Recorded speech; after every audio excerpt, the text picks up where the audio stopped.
విజయవాడలో పోలీసులు భారీగా గంజాయిని పట్టుకున్నారు. 15 లక్షల విలువైన 200 కిలోల గంజాయి స్వాధీనం చేసుకున్నారు పోలీసులు.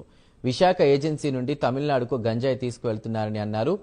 గంజాయి మత్తు పదార్థాల రవాణాను ఉపేక్షించమని పోలీసులు తెలిపారు.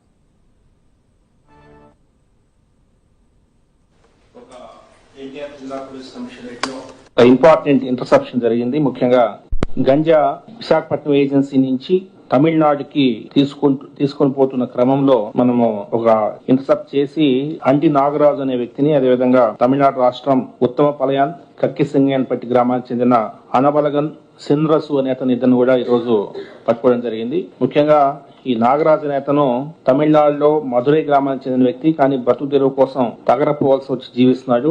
ఇతను చిన్నతనంలో మధురైలో ఉన్నాడు. తర్వాత ఇక్కడికి వచ్చిన తర్వాత ఇక్కడ చుట్టుపక్కల ఏజెన్సీ గ్రామాల్లో ఎక్కువగా గంజాయి సాగు జరుగుతుందని తెలుసుకుని అక్కడి నుంచి ఈ గంజాయి కొనుక్కోవడం, చెన్నైలో ఎక్కువ రేటుకి అమ్మడం, వచ్చిన డబ్బులతో జల్సాలు చేయడం ఇది పనిగా పెట్టుకుని తమిళనాడులో ఉంటున్న సమయంలో అనబలగన్ సిన్రసు అనే అతనికి కూడా ఈ విషయం చెప్పిన తర్వాత వాళ్ళిద్దరు కూడా మామూలుగా గంజాయి తరలించే ముందు గూడ్స్ వాహనంలో కొంత భాగానికి అరలుగా తయారు చేయించి అందులో గంజాయి బ్యాగులు పెట్టి పైన ఖాళీ ఐస్ బాక్స్ పెట్టి తరలించేవాళ్ళు. అలాగా చేస్తున్న క్రమంలో పోలీస్ శాఖ ఎన్టీఆర్ జిల్లా పోలీస్ కమిషనరేట్ ఈ రోజు గీతానగర్ కట్ట సమీపంలో మన కృష్ణలంక సబ్ ఇన్స్పెక్టర్ శ్రీ భాన్ ప్రసాద్ గారు వారి సిబ్బంది కలిసి ఈ రోజు 100 కేజీస్ గంజా ఒక గూడ్స్ వాహనంలో ఉంది, అదేవిధంగా 100 కేజీస్ గంజా ఒక కార్ లో ఉంది. ఈ రెండింటిని ఈ రోజు సీజ్ చేయడం